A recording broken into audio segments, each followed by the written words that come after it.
If you love movies and movie discussions, you've come to the right place. Who am I, you ask? I am the Wiz, and I'm here today to review the 2016 Star Trek film, Star Trek Beyond, starring, well, you know already, and Idris Elba, directed by Justin Lin. A surprise attack in outer space forces the Enterprise to crash land on a mysterious world. The assault came from Krall, who's played by Idris Elba, a lizard-like dictator who derives his energy by sucking the life out of his victims. Krall needs an ancient and valuable artifact that's aboard the badly damaged starship. Left stranded in a rugged wilderness, Kirk, played by Chris Pine, Spock, played by Zachary Quinto, and the rest of the crew must now battle a deadly alien race while trying to find a way off this hostile planet.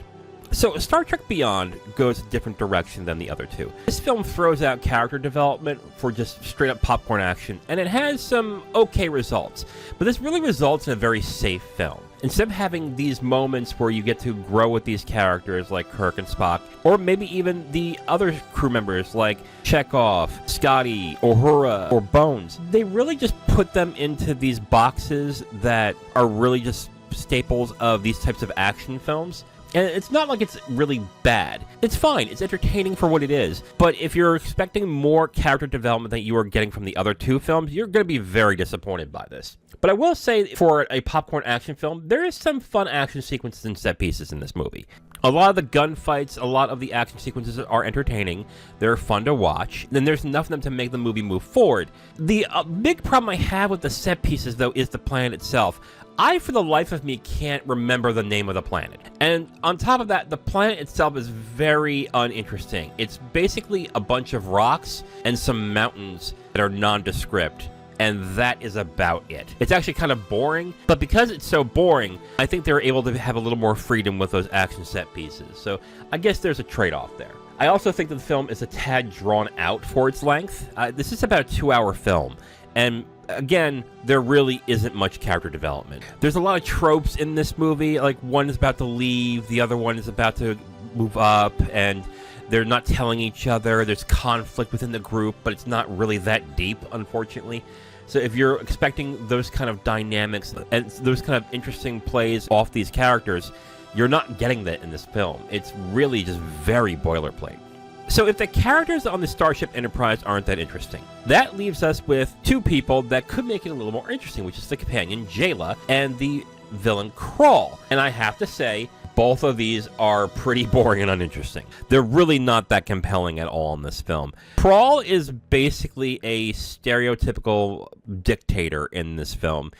He orders his men to do this and that, and we gotta destroy the Enterprise. You do find out kind of why at the end, but it's not really that interesting. It's not really that compelling of a watch. And as for Jayla, all she is in this movie is, this person killed my family, I must avenge them. And that's about it. Nothing that interesting, nothing that, again, compelling.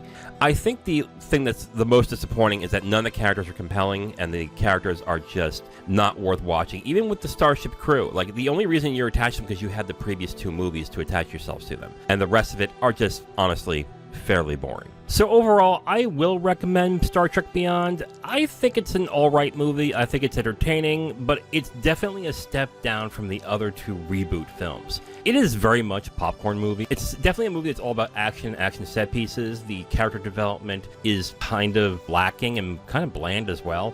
And where you would hope that they would actually develop more of the side characters, they really do not do that at all in this film. And on top of that, the added characters, the companion and the villain, are also very bland.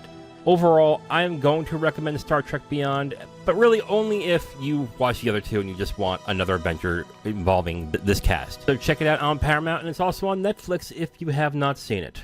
Now, if you want my full review on this movie, you can go to my website at IamTheWiz.com. You'll have my full written review right on the site, along with a link to the video that has this review that you've just listened to. Thank you for listening to this review. If you want to know what we're reviewing in the next couple of days, you can look on the screen right now to see what's coming up next. If you like what you heard, go ahead and leave a like on this video.